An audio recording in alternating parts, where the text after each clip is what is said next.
A 5-year-old girl walked to the playground near her house in Petaling Jaya, laughing and playing, feeling free until her sister had to step away just for a couple of minutes. But then when she comes back to the playground, Sharlinie is gone. No scream, no witnesses, just silence. This is one of Malaysia's most heartbreaking unsolved child disappearances, and now even 17 years later, her mother still waits for that one day that she might see her little Sharlinie back again. Hey everyone, and welcome back to the GMC channel, where I bring you the ghost, the mystery, the crime stories. I am Esther Vincent, also known as Leah Mia on social media. Do follow me on my socials. And today, thank you so much for clicking on this video. I hope you guys stick around till the end.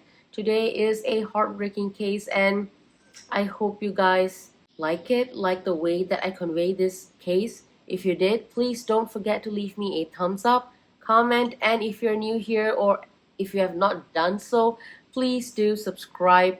Go and hit on that subscribe button. That would help the channel to grow, help to push the channel to more people, and I will be bringing you guys these crime cases, ghost stories, and mysteries every week. So without further ado, let's get into today's story. Sharlinie Muhammad Nazar, she was only 5 years old. She was living with her family in Taman Medan Petaling Jaya. She was said to be a playful, cheeky little girl who's always clinging on to her older siblings, especially when they are playing outdoors. She loved the playground just a short walk away from their flat. You know, all these flats, apartments, they've got the playground. So yeah, Sharlinie loved that playground. At any normal days, you would be able to see her playing with her siblings in that playground, creating happy, normal childhood memory until one day when everything changed. Wednesday, 9th of January 2008. It was about 11:30 a.m. and Sharlinie with her 8-year-old sister was seen playing in the playground in their flat near Pangsapuri Vista Mutiara. Her sister then had to use the toilet, so she told Sharlinie to just wait there, just keep on playing. She would be away for just a couple of minutes and would head back. Just stay here, I'll be right back, she said. And a few minutes passed, she returned, but when she came back, Sharlinie was not there. Her sister tried searching for her around the playground area, but could not find her. She started shouting out Sharlinie's name, calling out for her.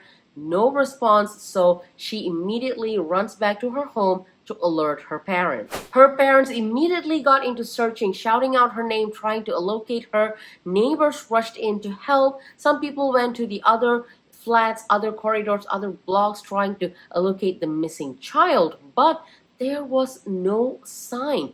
Literally, there was absolutely no clue left behind. It felt like as if though she vanished. But let me tell you this area that she was playing, Sharlinie and her sister was playing, it wasn't just any playground. For months before this, there was a report of a child predator roaming the Kampung Baru area. Kampung Baru area is like the neighboring area to this particular flat. Even there was claims that he was making inappropriate, abusive videos of young children. Now the police feared for the worst, because did the same monster reach this area as well? Was he the one who have taken Sharlinie? There was all these questions coming up. This case exploded nationwide within just a couple of hours.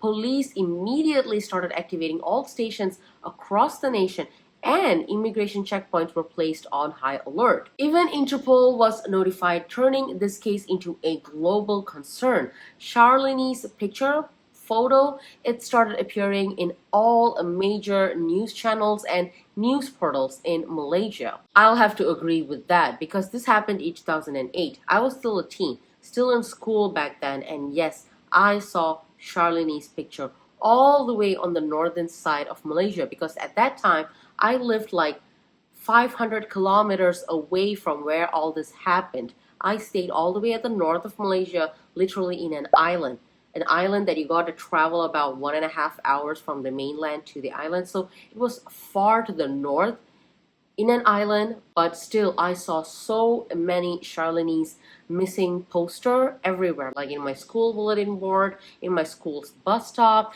in grocery stores, in shopping malls. I saw her picture everywhere. And yes, I saw so many news talking about her. So it was really a big thing. Like, it traveled throughout the country extensively. More than 200 policemen, along with hundreds of volunteers, joined the search on ground. They combed through everything like drains, rivers, construction area, and abandoned houses that was around Sharlinie's neighborhood. The Selangor chief, a police officer, personally oversaw this entire operation, emphasizing how serious and urgent this case had become at that point. To encourage more details from the public, the government later announced a reward up to 100,000 Malaysian ringgit to anyone who could provide credible details that would help the case move forward. As soon as that announcement was made, possible sightings started pouring in. One witness claimed to have seen a little girl about Sharlinie's age and looking so much like Sharlinie walking with a couple. Another tip came that Sharlinie had already been taken up north to Penang. Penang is another island in our country. It's up to the north as well. It's about 300 kilometers away from where she went missing. There were even rumors that she was brought down to the south, Johor, or she was already smuggled and taken across the border to Indonesia. All of these leads, each one of them, raised some sort of hope for the family, relatives, friends. Unfortunately, sadly, each of these leads just led to disappointment. The police collected DNA from the playground. They studied so many CCTVs around the area where she went missing, and they also cross-referenced with known offenders, but nothing came up. Nothing. There was no witnesses, there was no camera, no trace, no suspects. Just a big old dead end. Public panic started becoming wild, like parents were not allowing their kids to go out and play, walk to school, or bicycle, nothing. Like, I still remember my parents not allowing my brothers to go out as well. Local organization or communities, they started their own patrols, and posters with Sharlinie's face was plastered everywhere, like everywhere. Our trains, subways, bus stations, like, yeah, you could see hundreds of her posters everywhere. During the investigation, they noticed this detail that sent chill down everyone's spine. The predator involved in the earlier child abduction, remember the guy that I mentioned that was roaming around Sharlinie's neighborhood area, the child predator guy, he is believed to only go after small little girls who are dressed in pink. And Sharlinie was said to be wearing a pink t-shirt the morning that she went missing. Isn't that creepy? Isn't that details just terrifying? Imagine being Sharlinie's parent and hearing about this detail. Oh my God, that would just break me. So because of all this, it is believed, there are theories that this is not just some random disappearance, but a planned abduction. But again, without proof, without witnesses, without any suspects, this would just stay as theory. You know, a terrifying theory, that's for sure, but it just stays a theory. Nothing more. Soon, days became weeks, weeks became months, and now years have passed. Every year on the anniversary of her disappearance, her parents plead again. Quote, "If you know anything at all, please help us bring her back home." End quote. Imagine being her parents, living not knowing if your daughter, if your child is still alive, is okay, is safe or not, is afraid, is scared. Does she even remember your face? That uncertainty is just torture, right? Because there was no proper goodbye. One day you saw her walking out of your house, going to go and play, and that's it. She was gone. You never got to see her tiny face again. You never got to see her grow. You never got to see her go to school. Living with that, living with no closure, not knowing whether she's alive or not, that is just terrible. Extremely terrible.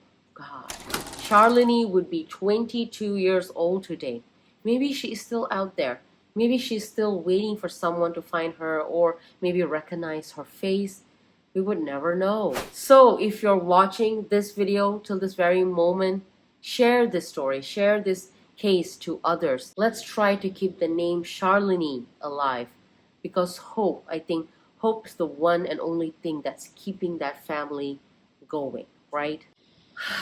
This is such a sad note. Yeah, thank you so much for watching this video. If you are here till this very moment, I appreciate you guys so much.